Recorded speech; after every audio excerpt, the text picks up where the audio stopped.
Postpone చేసేది ఏదో రీజన్లా, మరి మాకు రిటర్న్లో ఎందుకు నోటీస్ ఇవ్వలే, సిగ్నేచర్లు ఎందుకు తీసుకోవాలి, రేపు వాయిదా వేసామని చెప్పి వాళ్ళ నోటీస్ ఇవ్వాలి, సిగ్నేచర్ తీసుకోకుండా ఇది వదిలేసి వెళ్ళిపోయినారంటే ఇది ఎక్కడ న్యాయం, ఇది ఎక్కడ రూలు, ఏం రూలు, ఏ మున్సిపాలిటీ రూలు, ఏ కాంగ్రెస్ రూలు, ఏం రూల్ ఇది, ఎవరి రూల్ ఇది, ఎట్లా చేస్తారు?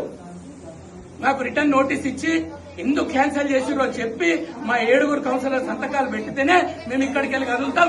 మొత్తం ఖానాపూర్ మొత్తం కాన్స్టిట్యూన్సీ అంతా ఇప్పుడు వస్తున్నది, ఇక్కడనే వండుకుంటాం. రేపు ఎలక్షన్ అయ్యే వరకు మేము ఇక్కడనే ఉంటాం.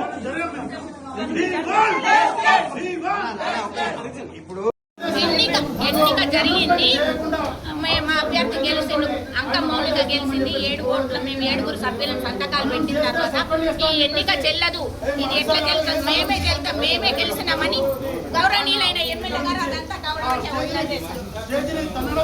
స్టేజీని తగ్గితే ఎన్నికల ఆఫీసర్లు భయపడి ఇప్పుడు ఎన్నిక వాయిదా వేసి వెళ్ళిపోయింది.